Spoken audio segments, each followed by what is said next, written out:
Welcome to another episode of M.I.H.I, made in his image.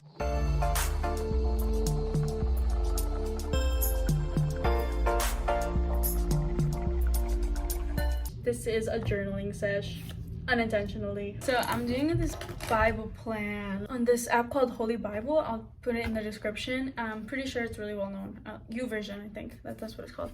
So I'm doing this one called Humility, It's Not What You Think. I'm on day 2 right now, and the person wants me to write a lot, like journal, and I usually journal my stuff, but I just got this new journal because I was like, this is so cute.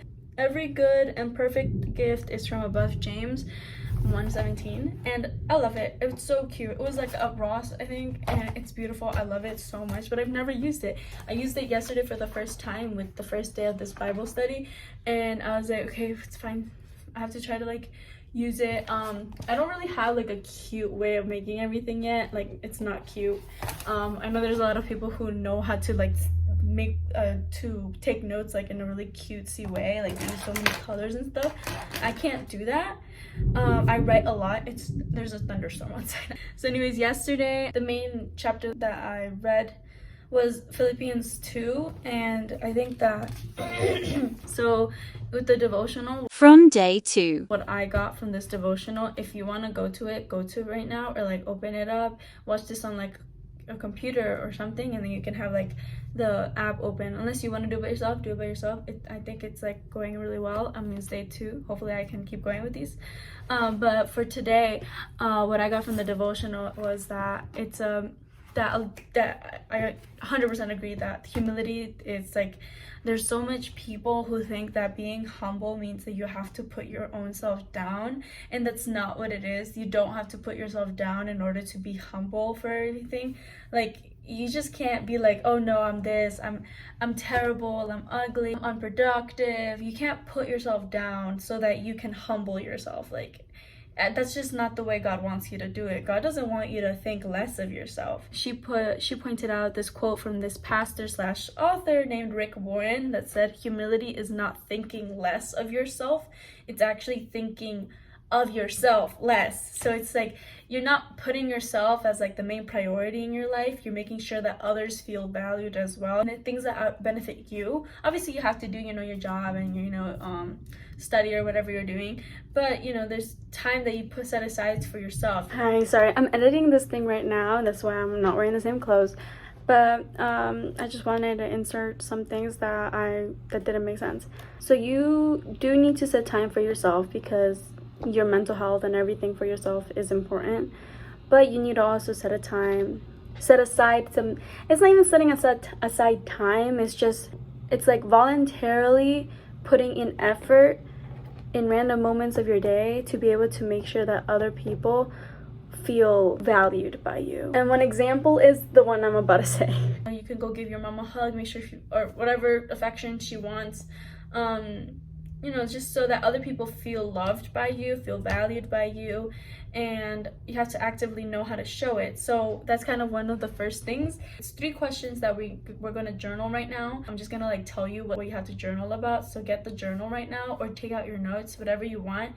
Or just do it mentally, I guess. Okay, so the first question, think of a person, either a friend or think of your spouse. And it's just gonna be about one person right now. It's not gonna be about everyone. You're not to make a huge list.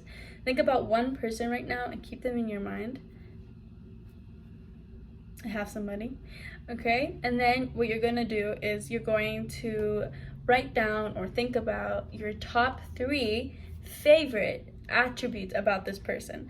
It could be something that they do, the way they are, it doesn't matter. Just write them down. It doesn't even have to be a huge description. So I'm gonna write mine about, actually I thought I had mine, but I don't know yet. I'm thinking whether I want to write about my sister. Well, actually today is my mom's birthday, so I'm gonna do that. Like, I'm gonna write down the top 3 favorite attributes about my mom.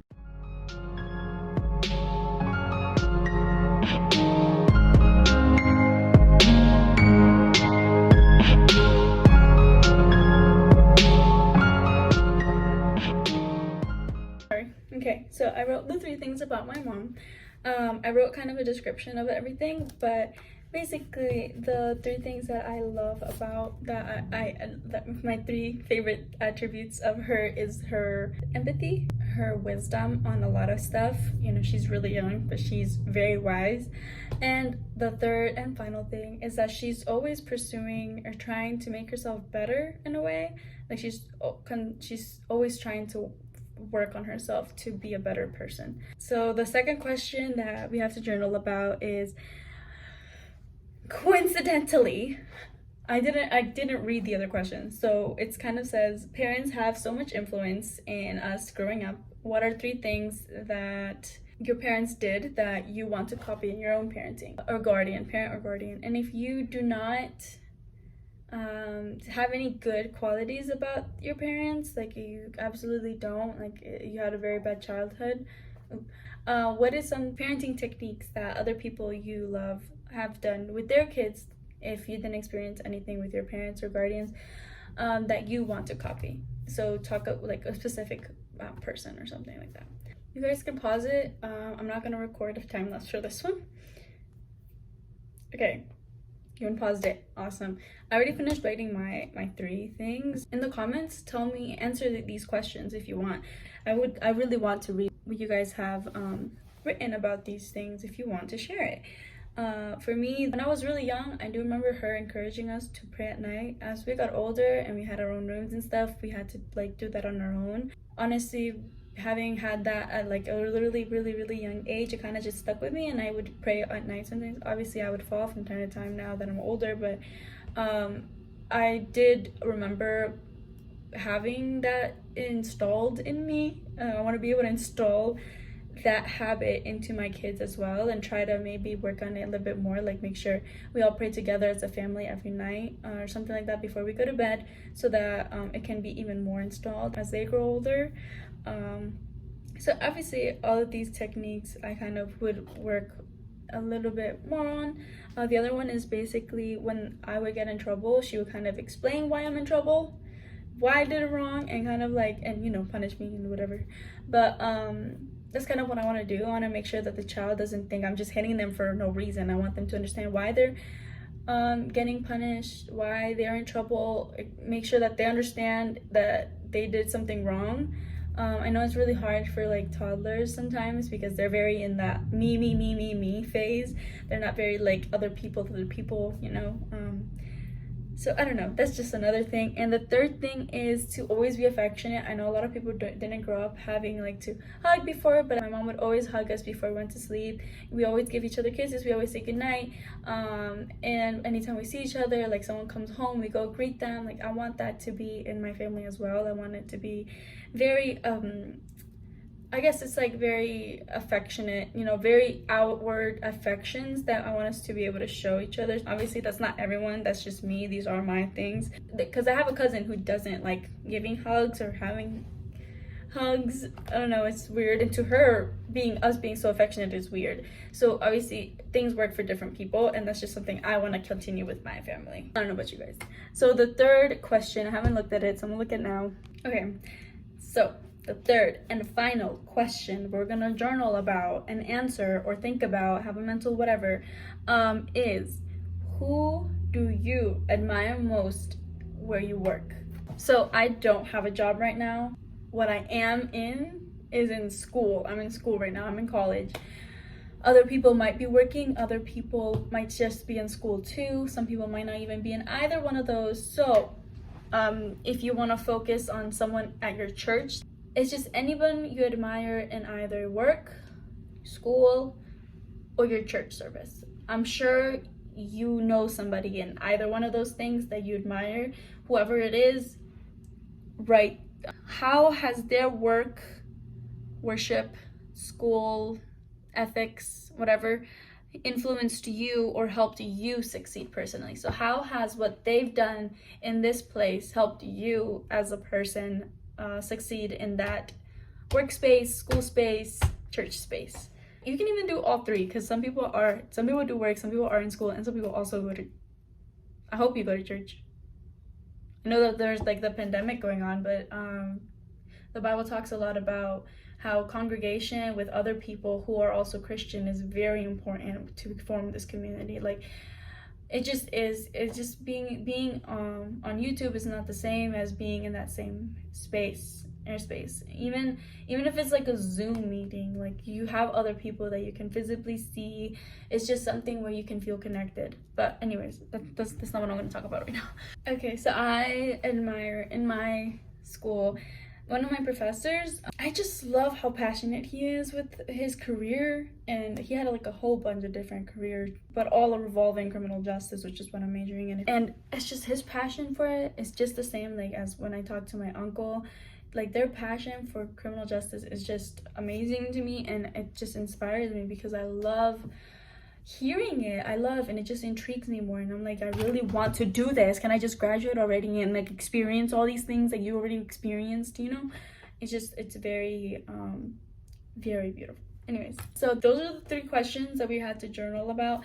Now that you have written 3 of your favorite things about that one person, that friend or spouse or parent in your life, you've written on those 3 things that you loved about the way your parents parented, and that person you admire in your work, school, or church space, if they're still alive.